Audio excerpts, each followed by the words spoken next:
Entrez par la porte étroite. Matthieu 7, 13, 27. Entrez par la porte étroite, car large est la porte, spacieux est le chemin qui mène à la perdition. Et il y en a beaucoup qui entrent par là. Mais étroite est la porte, resserré le chemin qui mène à la vie, et il y en a peu qui les trouvent. Gardez-vous des faux prophètes. Ils viennent à vous en vêtements de brebis, mais au-dedans ce sont des loups ravisseurs. Vous les reconnaîtrez à leurs fruits. Cueille-t-on des raisins sur des épines ou des figues sur des chardons?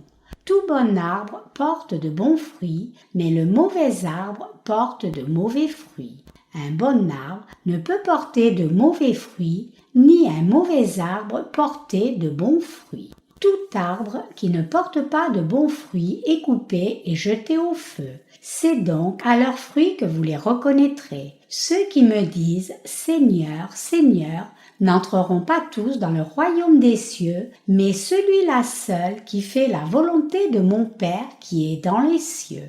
Plusieurs me diront en ce jour-là « Seigneur, Seigneur, n'avons-nous pas prophétisé par ton nom ? N'avons-nous pas chassé des démons par ton nom? Et n'avons-nous pas fait beaucoup de miracles par ton nom? Alors je leur dirai ouvertement, je ne vous ai jamais connus, retirez-vous de moi, vous qui commettez l'iniquité. C'est pourquoi, quiconque entend ces paroles que je dis et les met en pratique, sera semblable à un homme prudent qui a bâti sa maison sur le roc. La pluie est tombée, les torrents sont venus, les vents ont soufflé et se sont jetés contre cette maison. Elle n'est point tombée parce qu'elle était fondée sur le roc. Mais quiconque entend ces paroles que je dis et ne les met pas en pratique sera semblable à un homme insensé qui a bâti sa maison sur le sable. La pluie est tombée, les torrents sont venus, les vents ont soufflé et ont battu cette maison. Elle est tombée et sa ruine a été grande. Après que Jésus eut achevé ses discours, la foule fut frappée de sa doctrine, car il enseignait comme ayant autorité et non pas comme leurs scribes.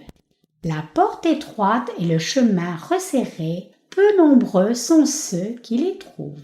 Dans le passage des Écritures d'aujourd'hui, le Seigneur a parlé à tous les gens de ce monde, non seulement à ceux qui croient en Jésus. Le point principal du passage des Écritures d'aujourd'hui est que nous devons entrer par la porte étroite, car il est écrit « Entrez par la porte étroite ». Car large est la porte, spacieux est le chemin qui mène à la perdition, et il y en a beaucoup qui entrent par là. Mais étroite est la porte, resserré le chemin qui mène à la vie, et il y en a peu qui les trouvent. Matthieu 7, 13, 14. Le Seigneur nous dit d'entrer par la porte étroite. Il nous dit « Étroite est la porte, resserré le chemin qui mène à la vie ». Le Seigneur nous dit d'entrer par la porte étroite, mais que font les croyants chrétiens de nos jours? Contrairement à la parole du Seigneur qui leur dit d'entrer par la porte étroite, ils aiment la porte large et entrent plutôt par cette porte. Le Seigneur nous a dit d'entrer par la porte étroite et les prophètes, tout comme les prédécesseurs dans la foi, sont entrés par cette porte étroite selon la parole de Dieu. Mais ceux qui ne suivent pas la parole de Dieu vont vers la porte large sans même y réfléchir à deux fois. Parmi les dirigeants chrétiens, beaucoup sont réellement très ignorants.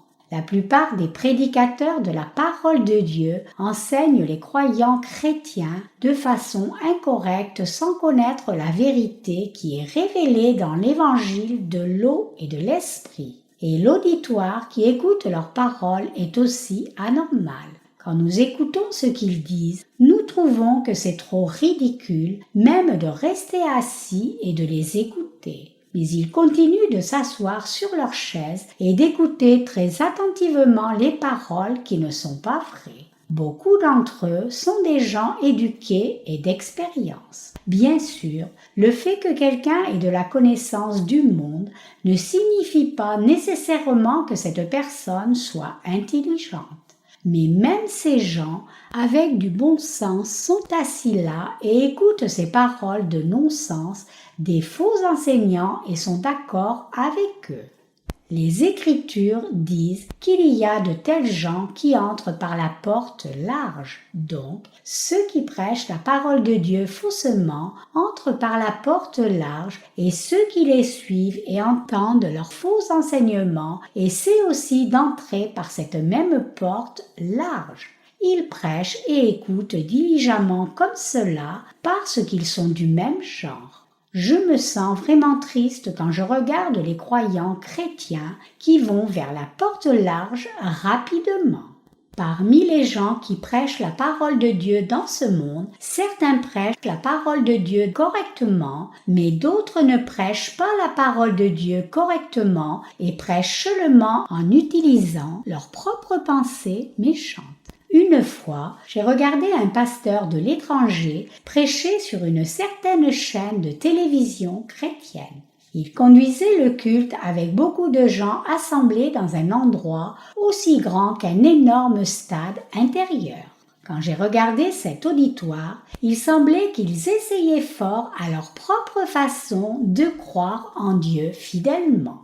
Cependant, quand j'ai entendu son sermon, le contenu de ce sermon conduisait ces croyants vers une très large porte. Le prédicateur disait qu'un couple marié doit s'aimer l'un l'autre, vivre paisiblement avec les gens et que Dieu le Père nous considérerait sans péché, même si nous avons du péché dans nos cœurs, parce que nous aurons cru en Jésus comme notre Sauveur. Et il a dit ensuite que le Seigneur nous bénirait et comblerait nos besoins si nous vivons paisiblement parmi les gens et vivions pour le Seigneur même si c'est difficile.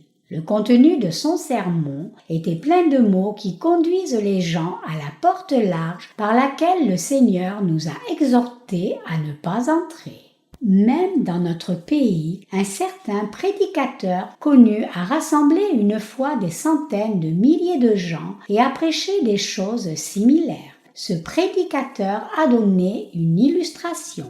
Une certaine vierge qui croyait en Jésus comme le Sauveur s'est mariée à un homme qui n'avait pas la foi chrétienne et cet époux était fermier. Donc, la femme a aussi travaillé à la ferme. Afin de fréquenter les cultes réguliers, la femme faisait tout le travail que sa belle-mère et son beau-père lui demandaient à l'avance, en travaillant même sans dormir et finissait tout le travail absolument avant d'aller à l'église. Elle était persécutée par sa belle famille. En étant persécutée comme cela, la belle famille l'a même frappée de dos sur l'arrière de la tête avec une pierre et brisé sa nuque. Avec le temps, elle est entrée dans le royaume de Dieu après avoir mené sa vie de foi comme cela.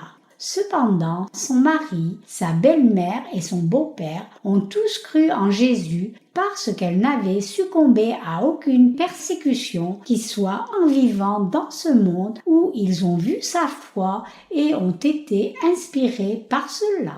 Après un tel événement, Dieu a amené sa belle famille au ciel brièvement pour leur montrer le ciel.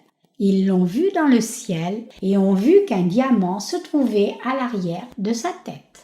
Alors la belle-mère a demandé au Seigneur « Seigneur, qu'est-ce que c'est ? Pourquoi y a-t-il ce gros diamant sur la tête de ma belle-fille ?» Alors Dieu dit « N'as-tu pas frappé ta belle-fille à l'arrière de la tête avec une pierre quand elle était en vie parce qu'elle allait à l'église ? J'ai mis un diamant à l'arrière de la tête de ta belle-fille comme récompense pour être allé à chaque culte et vous avoir prêché l'évangile à vous tous, même si elle était persécutée dans le monde comme cela. » C'est le résumé de l'illustration du prédicateur. Le cœur du sermon du prédicateur était que quiconque croit en Jésus et sert le Seigneur diligemment en étant persécuté comme cela, recevait une grande récompense dans le royaume des cieux. Un prédicateur qui prêche des sermons si absurdes est quelqu'un qui conduit les croyants sur le chemin large. Un certain ministre a donné un témoignage une fois en disant Il y a un temps où notre Église traversait beaucoup de difficultés et de soucis. À l'époque, les membres de l'Église donnaient de l'argent ainsi que leurs efforts, et à cause de cela, nous sommes devenus l'une des plus grandes églises du monde et nous pouvons maintenant collecter de l'argent pour aider les pauvres. Et il disait que tous les membres de son Église avaient servi comme cela dans le temps où l'Église traversait un temps difficile et qu'ils étaient devenus riches maintenant. Et il a dit que Dieu bénit les gens qui servent beaucoup comme cela. De quoi parlent tous ces sermons? Ces sermons encouragent les croyants à entrer par la porte large. Cependant, le Seigneur nous a dit d'entrer par la porte étroite, non la porte large comme il est écrit. Entrez par la porte étroite, car large est la porte, spacieux est le chemin qui mène à la perdition, et il y en a beaucoup qui entrent par là. Mais étroite est la porte, resserré le chemin qui mène à la vie, et il y en a peu qui les trouvent. Matthieu 7, 14, 13. Le Seigneur a dit que la porte qui mène à la destruction est large et qu'il y a donc beaucoup de gens qui y entrent. Mais la porte qui conduit à la vie est étroite et difficile et peu la trouvent. Selon la parole de Dieu que nous avons lue, cela signifie que nous devons entrer par la porte étroite pour recevoir la vie. Cependant, Dieu a dit que peu seulement trouvent cette porte de vie qui est la porte étroite. Le Seigneur a dit que peu trouvent la porte de la vie parce que le chemin est étroit et resserré, mais il a dit que les gens doivent entrer par la porte étroite pour recevoir la vie authentique. Cela signifie que tous les membres de l'Église de Dieu, les prédicateurs et l'Assemblée doivent savoir et croire en ce que la grâce du Seigneur nous a donné, comment le Seigneur nous a donné la rémission des péchés et comment le Seigneur a expié tous nos péchés. C'est-à-dire que si notre Seigneur dit qu'il a expié tous nos péchés par l'évangile de l'eau et de l'esprit, les gens qui écoutent la parole doivent aussi la croire dans leur cœur. Et les gens qui ont déjà cru au Seigneur comme cela doivent aussi conduire les autres dans la parole de Dieu.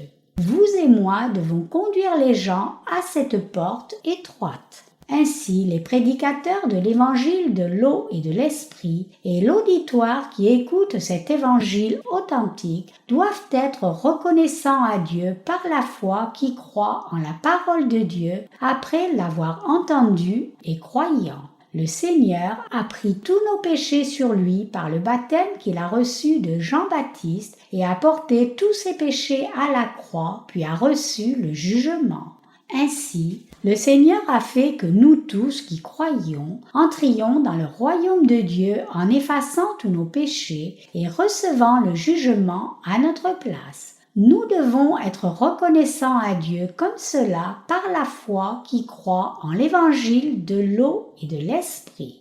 Cependant, tant de chrétiens ne connaissent pas l'évangile de l'eau et de l'esprit par lequel le Seigneur nous a sauvés des péchés du monde. Les faux dirigeants vont sur la voie de la destruction et ne peuvent pas donner des enseignements qui permettent aux chrétiens d'aujourd'hui de résoudre le problème de leurs péchés. Plutôt, ces dirigeants parlent seulement de la façon de recevoir les bénédictions charnelles et les gens qui les écoutent ne veulent aussi entendre que ces choses. Ces chrétiens charnels qui désirent la porte large comme cela ne s'intéressent pas aux choses comme entrer par la porte étroite et recevoir la rémission des péchés et s'intéressent seulement à entendre que quelqu'un a été béni davantage en servant le Seigneur davantage ou que quelqu'un a été guéri d'une maladie après avoir prié avec tant de ferveur à Dieu.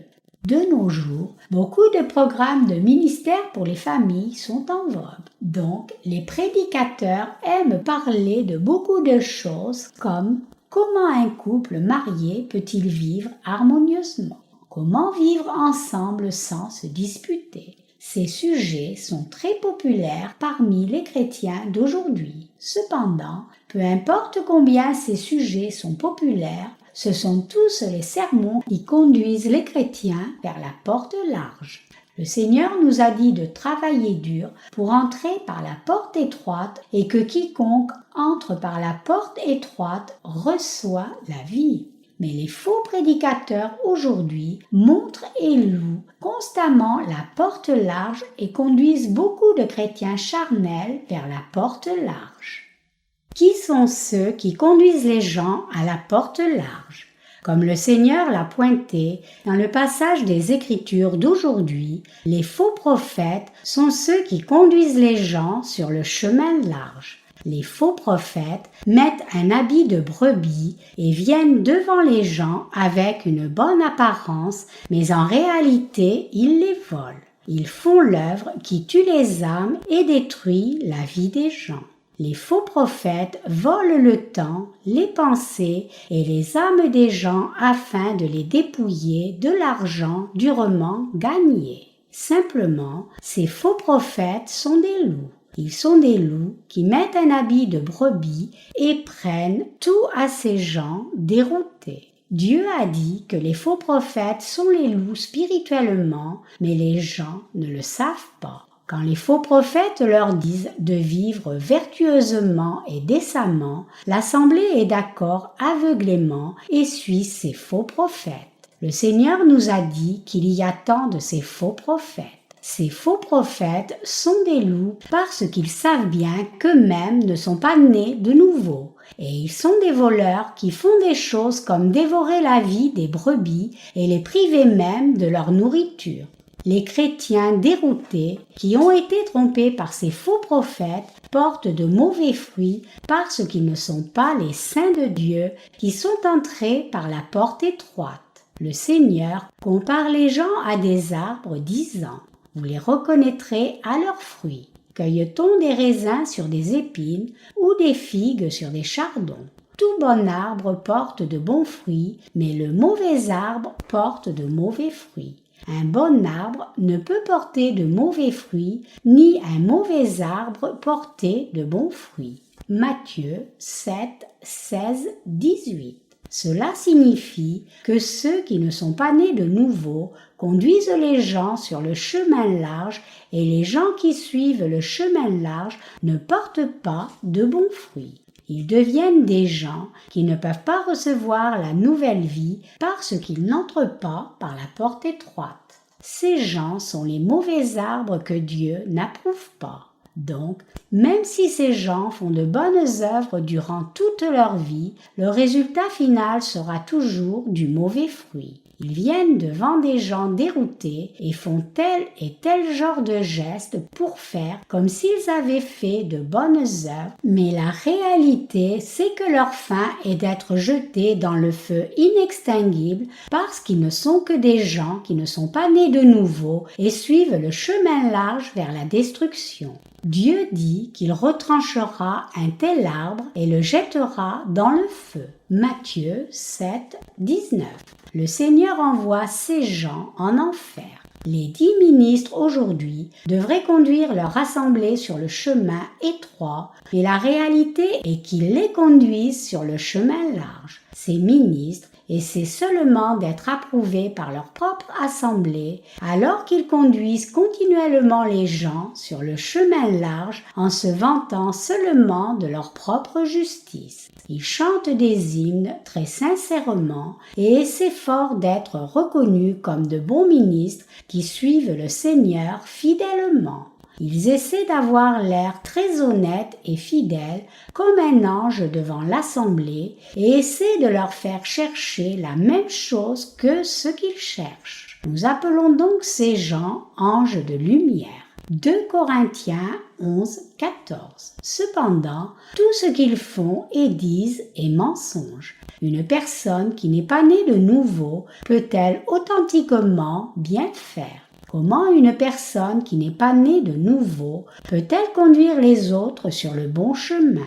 C'est si ridicule quand je regarde de tels pasteurs. Cela me rend frustré quand je regarde ces ministres prêcher à la télévision et les écoute alors qu'ils conduisent l'auditoire sur le chemin large. Ces faux prédicateurs semblent penser qu'ils sont vraiment bons. Certains sont réellement ridicules. Ils s'avancent et prêchent un sermon en disant quelque chose comme « C'est quand je servais dans une grande église à Séoul, après avoir été diplômé du séminaire théologique. L'un de mes amis était aussi pasteur et avait le cancer.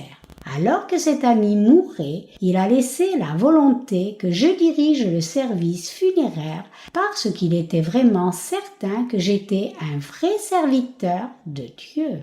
Donc, je devais faire le culte funéraire de mon ami. C'était un moment très solennel qui m'a éveillé à la vanité de la vie. Et depuis, mon ministère a eu tellement de succès que je sers maintenant dans une église qui a presque 100 000 membres. Ce prédicateur ne se vantait-il pas lui-même avec cette histoire stupide?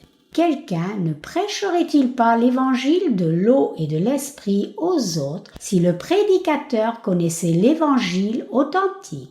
Qu'est-ce que ça vaut indépendamment du succès de quelqu'un dans son ministère s'il y a toujours du péché dans son cœur parce qu'il ne connaît pas l'évangile de l'eau et de l'esprit? Cela ne compte pas. Par exemple, même si un pasteur qui n'est pas né de nouveau construisait un énorme bâtiment d'église et prêchait à 500 000 membres d'église ou même 1 million de gens, à quoi tout cela rimerait s'il allait finalement en enfer? Le Seigneur a dit qu'il couperait un tel arbre et le brûlerait au feu. Ainsi, il est absolument destiné à l'enfer. Alors, quelle est l'utilité de ce grand succès dans le ministère dans ce monde? Peu importe combien il a de succès dans le ministère de son Église et donne en héritage son grand bâtiment d'église à son enfant ou un membre d'église, est-ce le vrai succès? Le christianisme d'aujourd'hui est plein de ces histoires traitant du succès charnel. Nous sommes vraiment bénis quand nous avons reçu la rémission des péchés en croyant en l'évangile de l'eau et de l'esprit dans la présence de Dieu, c'est-à-dire quand nous avons reçu la grâce donnée par Dieu et avons été approuvés pour notre foi dans la présence de Dieu en recevant la rémission de nos péchés et de nos iniquités.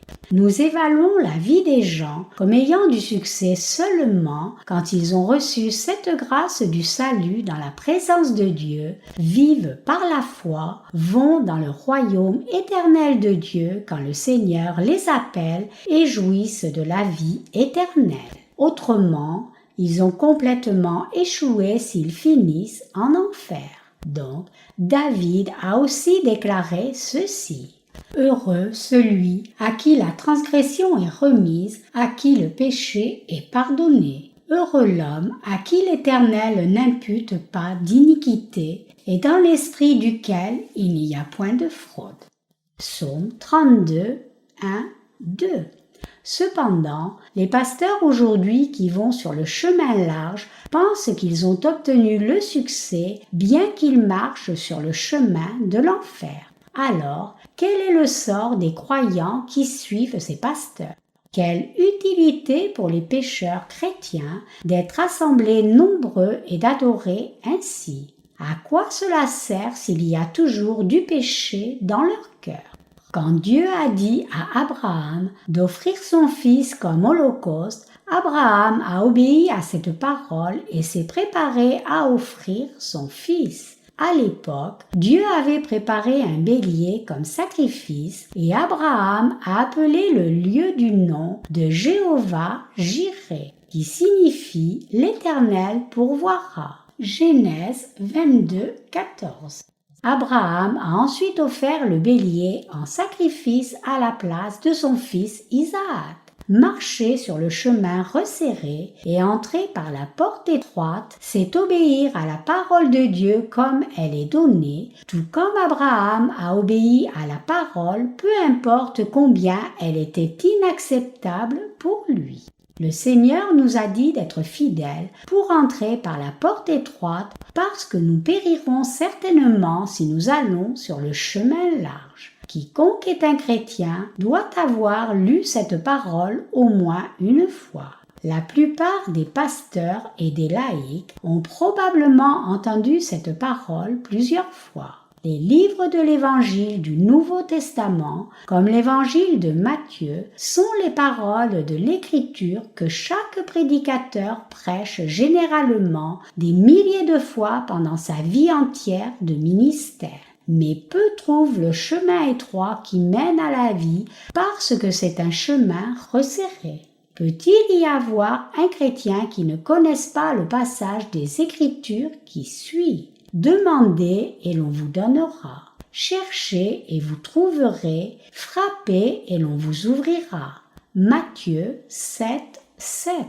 Ou entrez par la porte étroite, car large est la porte, spacieux est le chemin qui mène à la perdition, et il y en a beaucoup qui entrent par là. Mais étroite est la porte, resserrez le chemin qui mène à la vie, et il y en a peu qui les trouvent. Matthieu 7, 13, 14.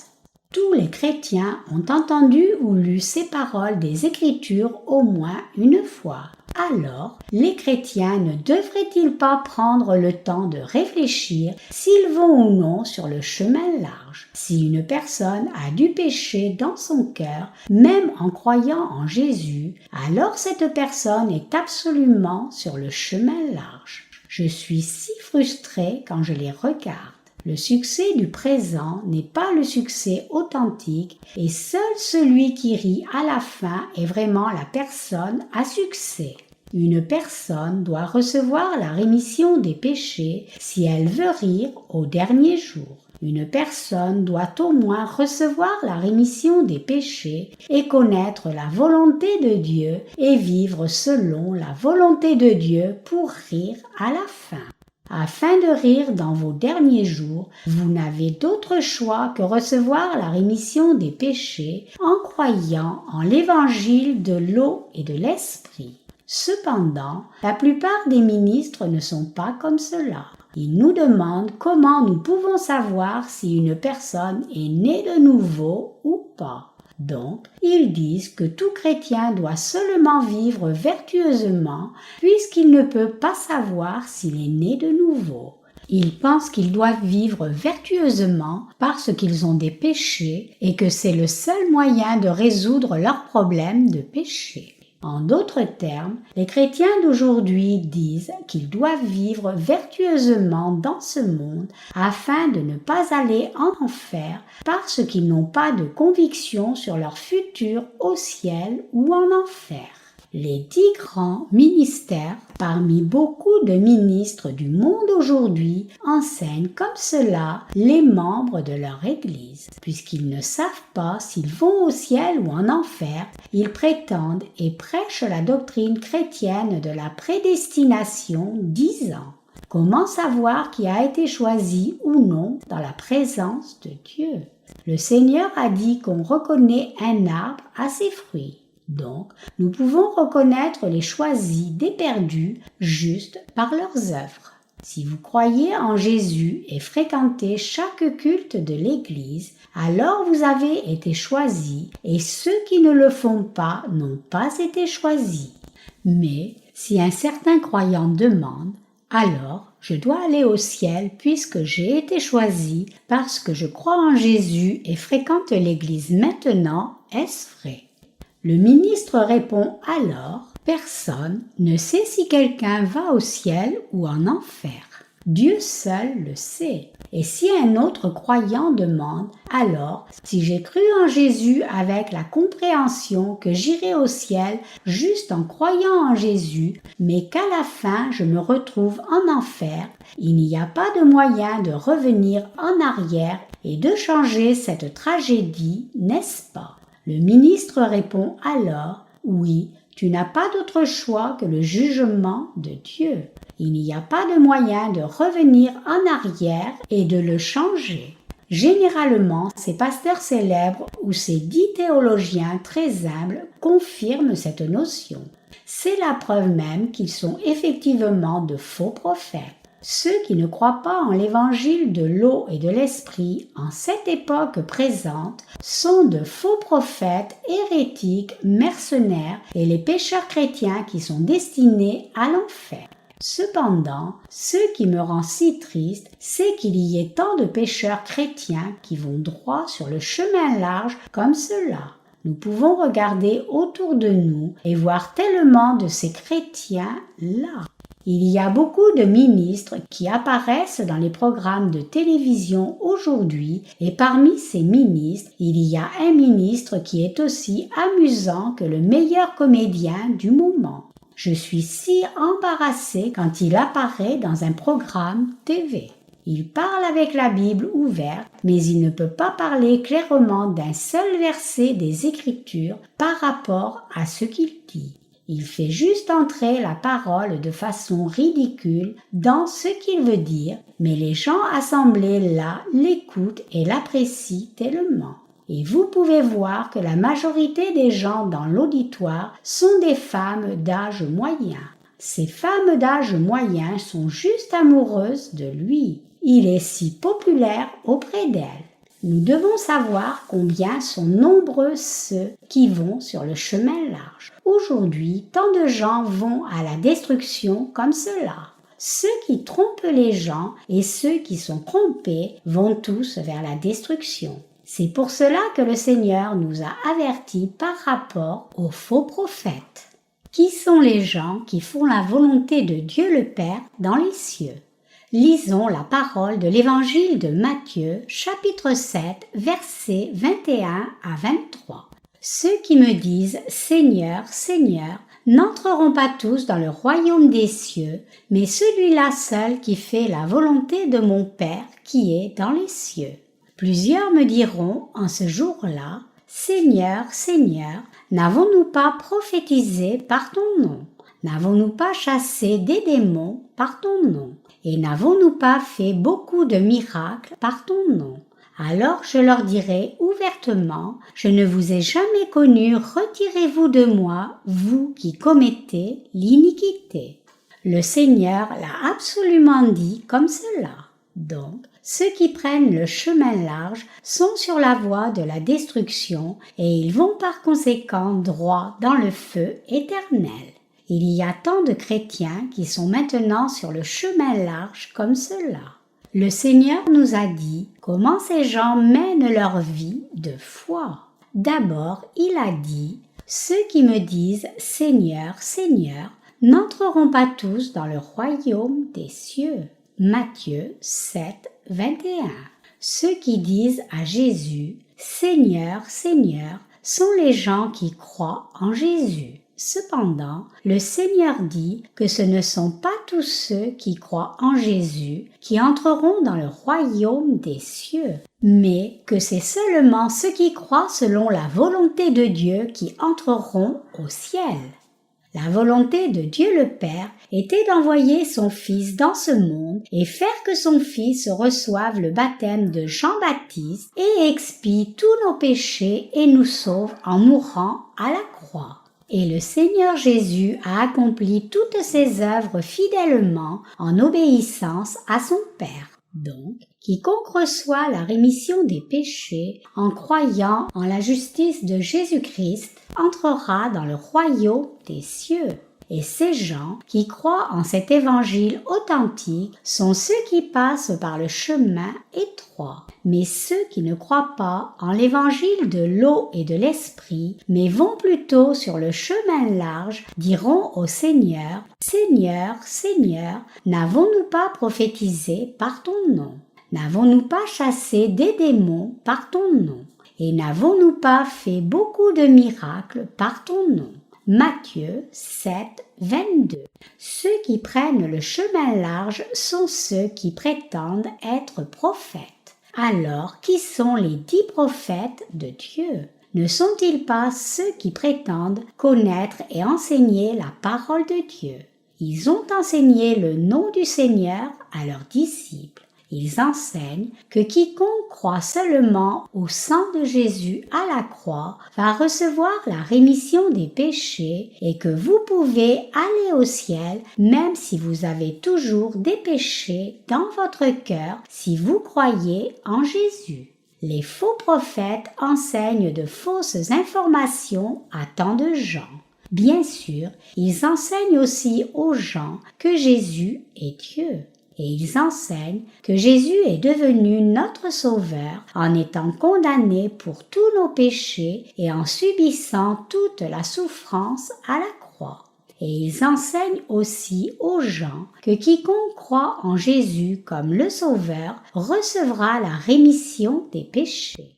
En bref, ils enseignent aux gens que quiconque croit au sang de Jésus à la croix peut recevoir la purification de tout péché, tout comme le brigand qui a été crucifié près de Jésus. Lisons comment ces prophètes qui ont enseigné cela se défendront eux-mêmes quand ils rencontreront le Seigneur. Ils protesteront disant « Seigneur, Seigneur, n'avons-nous pas prophétisé par ton nom ? N'avons-nous pas chassé des démons par ton nom? Et n'avons-nous pas fait beaucoup de miracles par ton nom? » Même les faux prophètes chassent les démons. Cependant, quel bien y a-t-il même s'ils chassent des démons? Ces démons reviennent dans le cœur des personnes qui étaient possédées auparavant s'il y a encore des péchés dans leur cœur et ces démons peuvent aussi prendre autorité sur eux. Les démons sont complètement chassés du cœur d'une personne possédée seulement si la personne reçoit vraiment la rémission des péchés en croyant en l'évangile de l'eau et de l'esprit. Nous devons donc abandonner notre pensée charnelle et croire la parole de Dieu spirituellement. Le moyen de chasser les démons est simple. Les démons partent d'une personne possédée, même si la personne ne fait rien de spécial pour chasser les démons, quand la personne connaît, croit et est reconnaissante pour le fait que le Seigneur ait pris tous les péchés du monde sur lui en recevant le baptême de Jean-Baptiste et ait porté ses péchés à la croix, puis ait été crucifié à mort à la croix pour le jugement de ses péchés. Les démons ne peuvent pas demeurer dans le corps d'une personne si cette personne reconnaît ses fautes dans la présence de Dieu et croit en l'évangile de l'eau et de l'esprit. Alors les démons partent du corps de la personne immédiatement et de façon permanente. On ne peut pas chasser les démons sans une telle foi correcte. Sans la foi correcte, c'est inutile, peu importe combien les grands pasteurs posent leurs mains sur les possédés. Les démons jouent avec eux. Qui sont les prédicateurs du diable? Ce sont les chamans, les faux prophètes et les exorcistes chrétiens. Ces faux prophètes sont allés sur le chemin large comme cela et disent au Seigneur des choses comme « Seigneur, Seigneur, n'avons-nous pas prophétisé par ton nom? N'avons-nous pas chassé des démons par ton nom? Et n'avons-nous pas fait beaucoup de miracles par ton nom? » Cependant, le Seigneur leur fait le reproche en disant « Je ne vous ai jamais connus, retirez-vous de moi, vous qui commettez l'iniquité. » Ceux qui servent dans les églises prophétisent au nom de Dieu, chassent les démons, bien qu'ils n'aient pas reçu eux-mêmes la rémission des péchés, sont des faux prophètes. Ils disent aux gens qu'ils peuvent devenir riches en croyant en Jésus, qu'ils peuvent être guéris des maladies en croyant en Jésus, que les couples mariés peuvent être plus harmonieux en croyant en Jésus et qu'ils peuvent devenir heureux s'ils croient juste en Jésus. En bref, ces faux prophètes conduisent leurs disciples à chercher seulement le bonheur de la chair. Ces faux prophètes vous conduisent sur le chemin large. Ces croyants déroutés sont enclins à se sentir convaincus des paroles de ces faux prophètes et les croient. Et par conséquent, ils finissent à terme sur le chemin de la destruction et vont en enfer et tristement, il y a tant de gens comme cela dans ce monde. Mais ce qui est pire, c'est qu'il n'y a personne qui dise cette vérité à ces chrétiens déroutés qui vont sur le chemin de la destruction en cette époque. Si vous dites à ces chrétiens déroutés, vous allez sur le chemin de la destruction, vous serez persécutés et haïs par eux. Les gens considèrent cela comme un grand manque de respect, même si vous montrez juste leur aveuglement spirituel. Cependant, quand nous voyons une personne aveugle spirituellement, nous devons d'abord lui parler de son aveuglement spirituel selon la parole de Dieu et la guérir de son aveuglement par l'évangile de l'eau et de l'esprit. En des termes charnels, ce serait erroné de traiter un homme fou violent comme une personne normale. Ainsi, c'est erroné en soi que nous ne puissions pas appeler un faux prophète. Ceux qui ne peuvent pas désigner cela et ceux qui ne peuvent pas accepter que quelqu'un le désigne, pour eux, sont tous insensés. Qu'a dit le Seigneur à propos de ces deux sortes de gens ? Il a dit « C'est pourquoi quiconque entend ces paroles que je dis et les met en pratique sera semblable à un homme prudent qui a bâti sa maison sur le roc. La pluie est tombée, les torrents sont venus, les vents ont soufflé et se sont jetés contre cette maison. Elle n'est point tombée parce qu'elle était fondée sur le roc. Mais quiconque entend ces paroles que je dis et ne les met pas en pratique sera semblable à un homme insensé qui a bâti sa maison sur le sable. La pluie est tombée, les torrents sont venus, les vents ont soufflé et ont battu cette maison, elle est tombée et sa ruine a été grande. » Matthieu 7, 24, 27. Le Seigneur dit qu'une personne qui entend la parole de Dieu et ne la pratique pas est comme un homme insensé qui a bâti sa maison sur le sable. Le Seigneur dit que parmi ceux qui croient en Jésus, tous ceux qui entendent la parole du Seigneur et ne la pratiquent pas sont des faux prophètes, les pratiquants de l'iniquité et les condamnés qui seront chassés de la présence du Seigneur au jour du jugement et iront en enfer. Quiconque entend la parole de Dieu et ne la pratique pas fera face à une telle fin effroyable. Alors, quel genre de personne ne pratique pas la parole de Dieu ? Quiconque n'a pas reçu la rémission des péchés dans son cœur pour ne pas avoir cru en l'évangile de l'eau et de l'esprit ne peut pas pratiquer la parole du Seigneur même s'il le voulait. Une personne qui a du péché dans son cœur ne peut pas vivre selon la volonté du Seigneur, peu importe combien cette personne veut le faire désespérément. Une telle personne ne peut pas sauver son prochain des péchés, même si elle le veut, et une telle personne ne peut pas prêcher l'évangile de l'eau et de l'esprit, peu importe avec quelle ardeur elle le veut. Une telle personne ne peut pas prêcher le vrai évangile à une autre personne, même si elle le veut, puisqu'elle ne connaît pas le vrai évangile de vérité de l'eau et de l'esprit. Même si une telle personne aimait une autre personne et voulait donner une nouvelle vie à cette personne, elle ne pourrait pas le faire puisqu'elle-même ne connaît pas cette vérité de l'évangile de l'eau et de l'esprit. Pourquoi en est-il ainsi ? C'est parce que les pécheurs chrétiens n'ont pas le Saint-Esprit dans leur cœur. C'est parce qu'ils ne sont pas encore devenus le peuple de Dieu. Un pécheur ne peut absolument pas prêcher l'évangile de l'eau et de l'esprit qui expie les péchés des autres. Donc, ils sont prompts à se consacrer à des activités bénévoles apparemment superbes comme gérer des orphelinats ou des cliniques gratuites.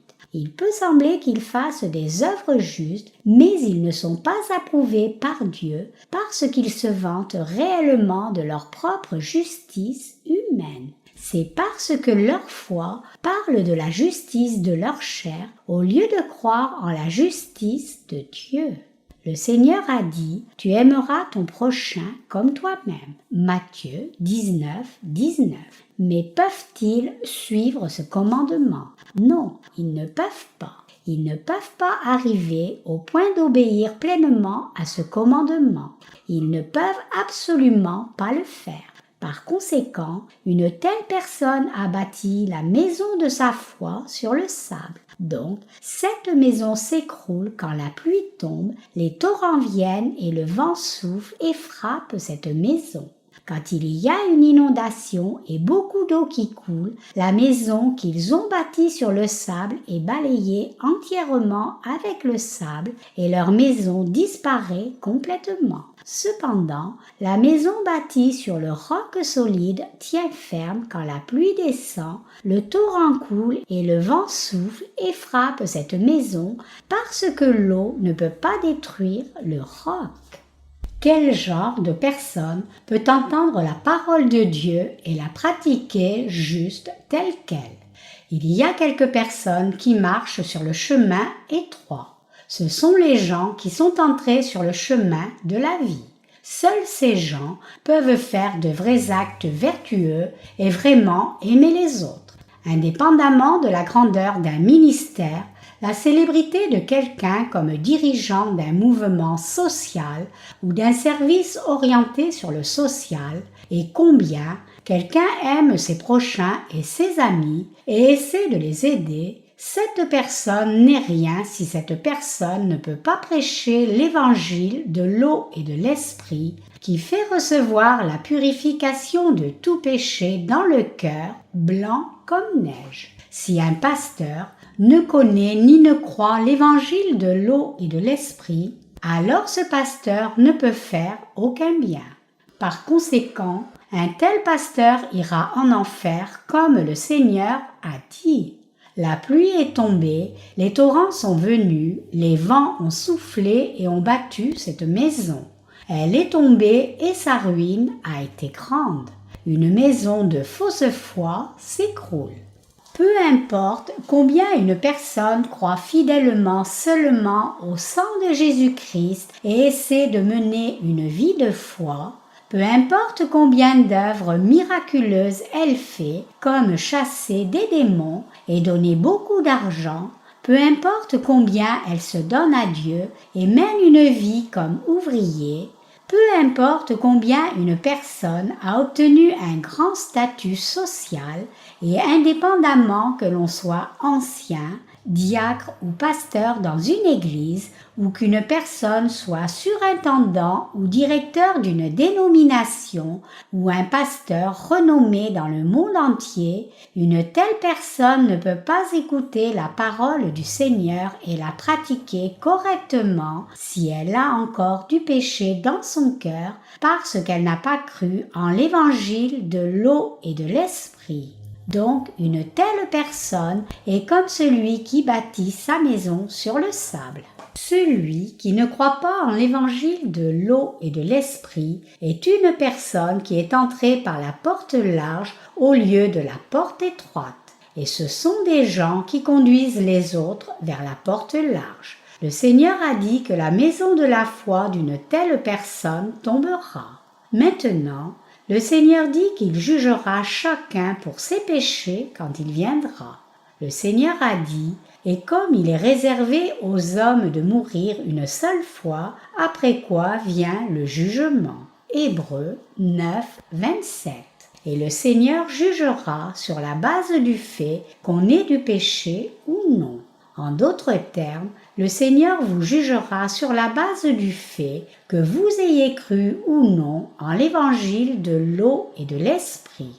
Et le Seigneur vous jugera sur la base du fait que vous ayez obéi et vécu selon la volonté de Dieu après avoir cru en l'évangile de l'eau et de l'esprit. Quiconque quitte l'Église de Dieu et vit seulement pour lui-même, bien qu'il croie en l'évangile de l'eau et de l'esprit, sera condamné par Dieu. Et une personne qui ne parle pas aux autres de l'évangile de l'eau et de l'esprit, bien qu'elle le connaisse et comprenne cet évangile authentique, va aussi recevoir le jugement. Aussi, Cette personne sera condamnée si elle explique la vérité de l'Évangile seulement en des termes généraux et évite ses spécificités par peur d'être persécutée en disant la vérité et insiste donc sur le fait que l'on puisse recevoir la rémission des péchés en croyant seulement au sang de la croix. Ce n'est pas quelque chose que j'ai inventé tout seul. Plutôt, c'est la parole que notre Seigneur a dite. Le Seigneur a dit que la maison qui s'écroule, parce que bâtie sur le sable, se rapporte au chemin large et la personne dont la maison est bâtie sur le roc est celle qui prend le chemin étroit. Le thème principal du passage des Écritures d'aujourd'hui est qu'une maison bâtie sur le roc ne s'écroule pas. Et le Seigneur est ce roc. Le roc peut résister même quand la pluie et le vent le frappent parce que le roc est solide. C'est-à-dire que le Seigneur a comparé la parole de l'évangile de l'eau et de l'esprit au roc pour illustrer combien cet évangile est ferme. Quand l'apôtre Pierre a professé sa foi au Seigneur, disant « Tu es le Christ, le Fils du Dieu vivant ». Matthieu 16, 16. Le Seigneur a déclaré « Tu es Pierre, et que sur cette pierre je bâtirai mon église, et que les portes du séjour des morts ne prévaudront point contre elle. » Matthieu 16, 18. Et Pierre dit plus tard « Cette eau était une figure du baptême qui n'est pas la purification des souillures du corps, mais l'engagement d'une bonne conscience envers Dieu et qui maintenant vous sauve. » 1 Pierre 3, 21. Donc Pierre est quelqu'un qui comprenait exactement qui est Jésus-Christ. C'est la raison pour laquelle Jésus dit à Pierre « Sur cette pierre je bâtirai mon église. » Matthieu 16, 18. Pierre savait clairement que Jésus est le Sauveur qui nous a sauvés en prenant sur lui tous les péchés de l'humanité en étant baptisé, portant les péchés du monde à la croix, étant crucifié dessus et ressuscitant des morts. Donc Jésus dit à Pierre, « Sur cette pierre je bâtirai mon église. » Le nom original de Pierre était Simon. Mais après sa confession de foi, le Seigneur l'a appelé Pierre, ce qui signifie roc. Le Seigneur prenait vraiment plaisir à sa foi solide. Qu'est-ce qui vous fait avoir une foi solide? C'est la vraie foi qui croit en l'évangile de l'eau et de l'esprit. Quelle est réellement la vérité qui expie tous nos péchés? C'est l'évangile de l'eau et de l'esprit par lequel le Seigneur est venu dans ce monde et a expié tous nos péchés. C'est la vérité que tous nos péchés ont été transférés sur le Seigneur une fois pour toutes quand le Seigneur a été baptisé par Jean-Baptiste au Jourdain. Tous les péchés de nos cœurs ont été effacés parce que tous nos péchés ont été transférés sur Jésus à ce moment-là. Et il a porté ses péchés du monde à la croix et a reçu tout le jugement de nos péchés à notre place en étant crucifié à la croix parce que Jésus avait pris nos péchés. Le Seigneur nous a sauvés des péchés du monde par l'évangile de l'eau et de l'esprit. Nous devons bâtir la maison de la foi sur le roc.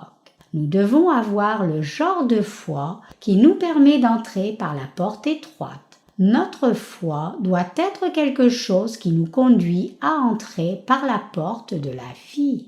C'est possible pour tous les gens de par le monde s'ils décident juste d'entrer par la porte étroite et de recevoir une nouvelle vie. Comment est-ce possible? Nous avons distribué beaucoup de livres et e-books qui contiennent l'évangile de l'eau et de l'esprit. Nous avons publié beaucoup de livres de sermons et d'e-books en tant de langues du monde. Donc, quiconque lit même un seul de nos livres qui contient l'évangile de l'eau et de l'esprit peut absolument recevoir la rémission de ses péchés. C'est possible que chacun entre par la porte étroite s'il bâtit une foi suffisante qui peut construire une maison de foi sur le roc au moyen de nos livres.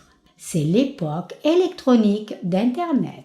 Donc, quiconque veut trouver cet évangile de l'eau et de l'esprit peut le faire facilement. Vous pouvez aussi venir sur notre site en cherchant des mots-clés comme l'évangile de l'eau et de l'esprit, rémission des péchés, Saint-Esprit et salut dans les moteurs de recherche. Donc, le Seigneur a dit que si nous rencontrons le Seigneur, il nous répondra si nous frappons et le cherchons. Cela signifie que chacun peut être sauvé de tous ses péchés complètement. En d'autres termes, si vous parcourez juste l'un de nos livres attentivement, vous pouvez discerner quelle est la porte de la vie et quel est le vrai évangile de l'eau et de l'esprit et ensuite y croire. Vous pouvez certainement être sauvé et construire la maison du salut sur le roc si vous prenez la décision de connaître la vérité et d'avoir un désir profond de construire votre maison de la foi sur le roc. Le chemin de la vie est resserré. La porte de la vie qui vous est ouverte est étroite et resserrée. Donc, ceux qui vont sur ce chemin font face à beaucoup de difficultés. Cependant, c'est le chemin de la vie.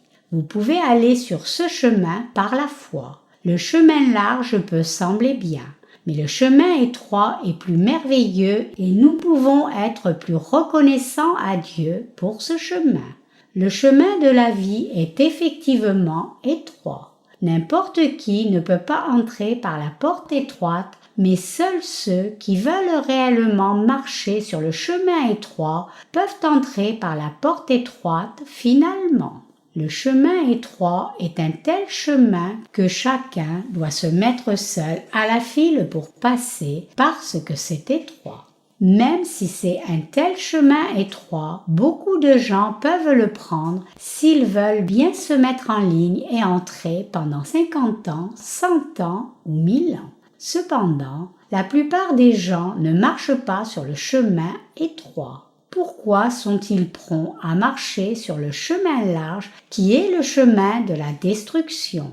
Ils vont sur ce chemin parce qu'ils veulent le chemin large. Ce n'est pas qu'ils ne sachent pas ce que la parole dit. Ce n'est pas les clergés ou les croyants qui ne savent pas que cette parole leur parle clairement à eux. Bien sûr, nous pouvons souvent ne pas pleinement comprendre certaines parties des Écritures avant que nous ne soyons nés de nouveau. Donc, en lisant la parole, il y avait des moments auparavant où je ne pouvais pas continuer à lire. Je lisais beaucoup les Écritures avant même de naître de nouveau, mais il y a des moments où je ne pouvais même plus lire. C'était comme cela parce que j'étais un faux prophète et un faux exorciste qui allait sur le chemin large à l'époque. C'est parce que je me sentais coupable dans ma conscience puisque je conduisais tant de gens sur le chemin large bien que je ne sois même pas né de nouveau vraiment. Le Seigneur nous parle constamment et tendrement. Jésus-Christ n'est pas le Seigneur qui ne nous dit pas quel est le chemin de la vie où nous détruit et nous juge. Donc, le Seigneur établit beaucoup de ses serviteurs comme nous pour conduire les gens sur ce chemin étroit, le chemin de la vie selon la volonté du Seigneur. C'est parce que Dieu a ouvert cette voie pour eux aussi. Ainsi, Dieu a donné ses ouvriers et son Église à ce monde. Donc, il y a des saints qui entrent par la porte étroite en entendant et croyant l'évangile de l'eau et de l'esprit. Par contre, il y a beaucoup de faux dirigeants qui conduisent les gens vers la porte large dans ce monde parce que Satan travaille aussi dans ce monde. Sur quel chemin vous tenez-vous maintenant? Vers quelle porte vous dirigez-vous maintenant? Essayez-vous maintenant fort d'entrer par la porte étroite et de marcher sur le chemin resserré. Ou allez-vous sur le chemin de la destruction vers la porte large content, main dans la main avec les gens?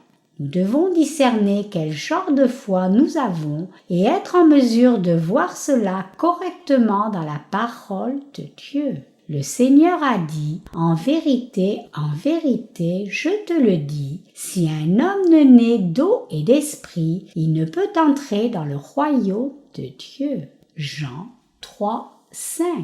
Nous tous qui croyons en l'évangile de l'eau et de l'esprit sommes sur le chemin étroit. Mais tous les autres gens vont sur le chemin large parce qu'ils ne croient pas en cet évangile authentique. Cependant, le chemin que nous choisissons dépend absolument de nous. Le chemin que nous choisissons devant la présence de Dieu et sa parole dépend seulement de nous. Vous devez choisir le bon chemin.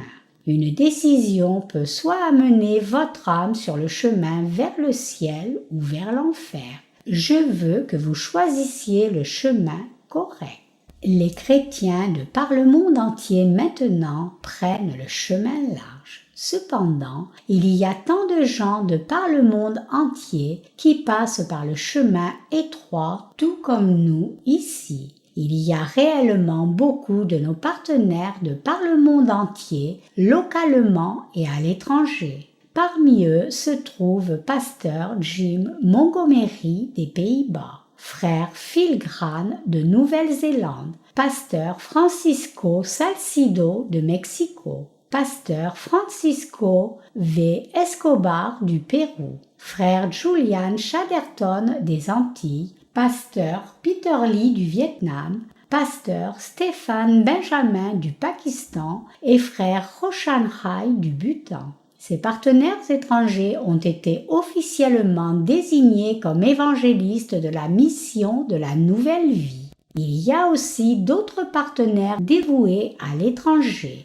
comme Sœur Christine III de France, Pasteur José Galvao et Silvano Ribeiro de Paula du Brésil, Frère Zhang en Chine, Frère Eric Abodoué et Henri Assabre du Ghana, Frère Kasaoun Ayele d'Éthiopie, Pasteur Lucie Prada et Jorge Denegri du Pérou, Pasteur Luis Troncoso Rodriguez du Chili et Pasteur Emmanuel Tandoc des Philippines, etc.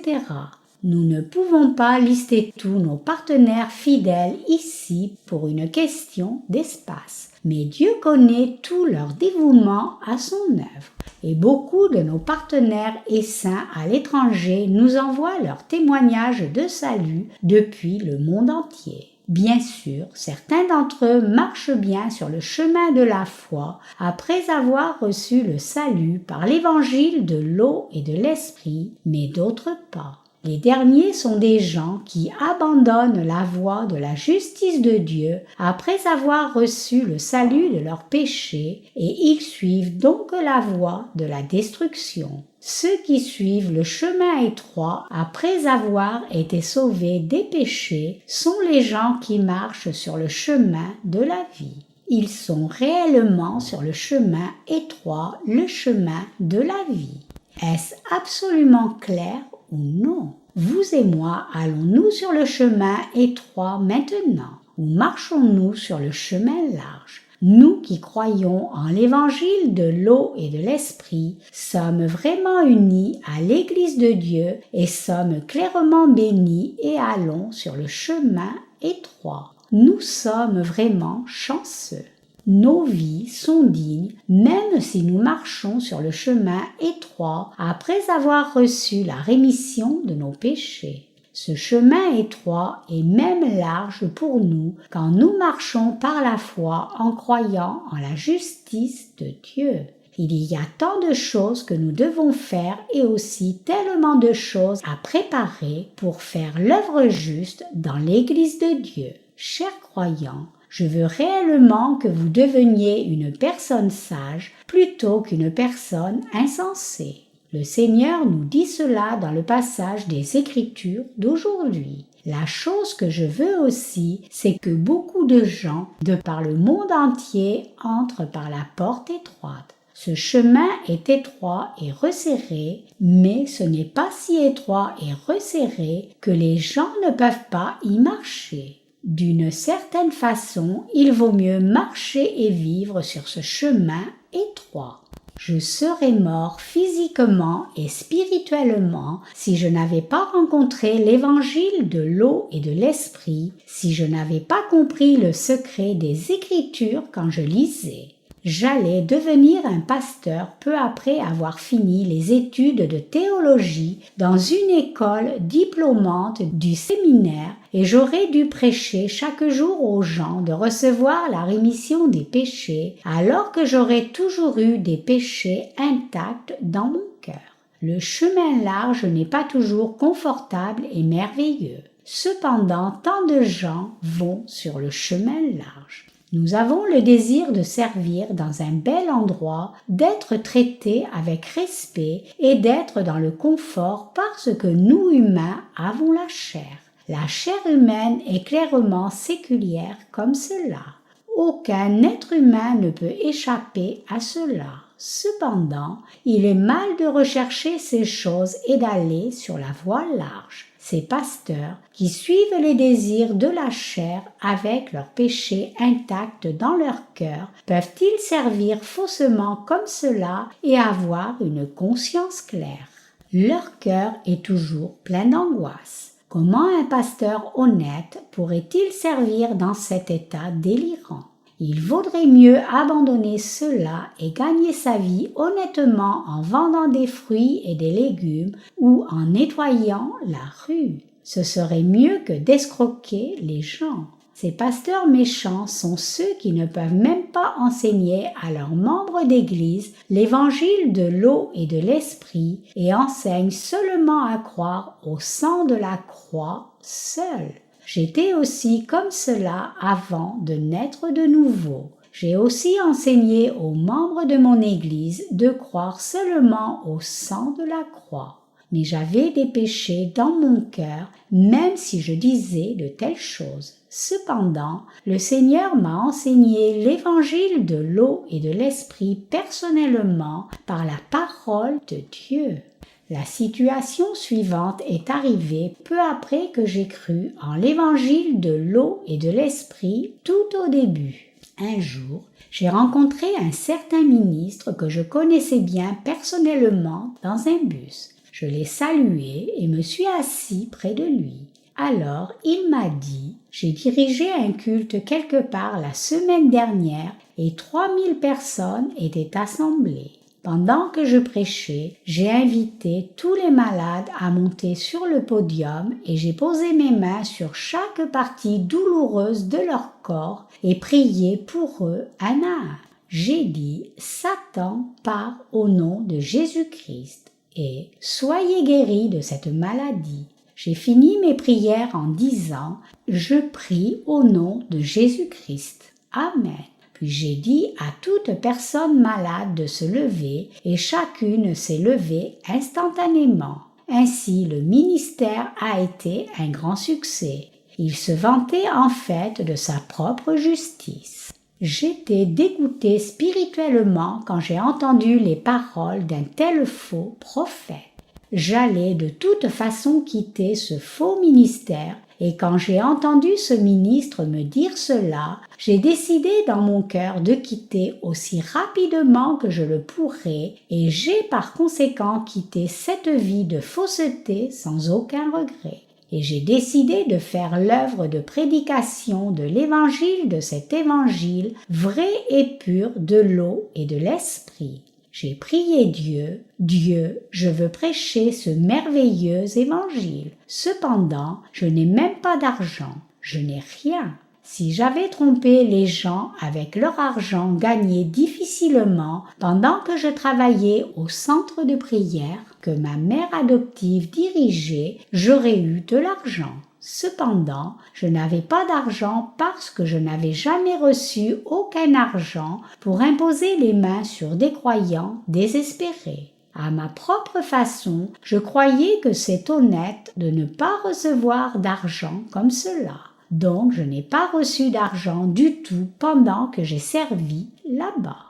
Bien que je n'ai rien, je suis vraiment heureux de croire en l'évangile de l'eau et de l'esprit et de vivre ma foi en cette vérité. Et je prêche cet évangile de l'eau et de l'esprit avec dévouement maintenant parce que je me sens responsable pour le fait que tant de gens de ce monde soient sur le chemin large. Ce serait un problème différent si une ou deux personnes allaient sur le chemin large, mais parmi les chrétiens d'aujourd'hui, environ 99,999% marchent sur le chemin large. Si la réalité est telle, alors les théologiens ne devraient-ils pas crier l'évangile de l'eau et de l'esprit? Ils devraient le crier de toute leur force, mais ils ne le font pas.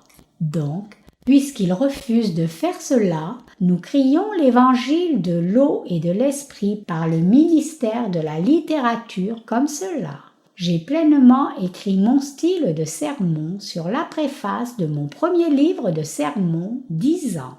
Je veux vous informer à l'avance que ce livre est répétitif. Je répète les points principaux de mes sermons parce qu'ils sont extrêmement importants. Donc, en lisant le livre, veuillez tolérer le fait qu'il y ait certains points qui sont répétitifs. Ainsi, je me suis senti justifié pour écrire répétitivement et continuellement au sujet de l'évangile de l'eau et de l'esprit.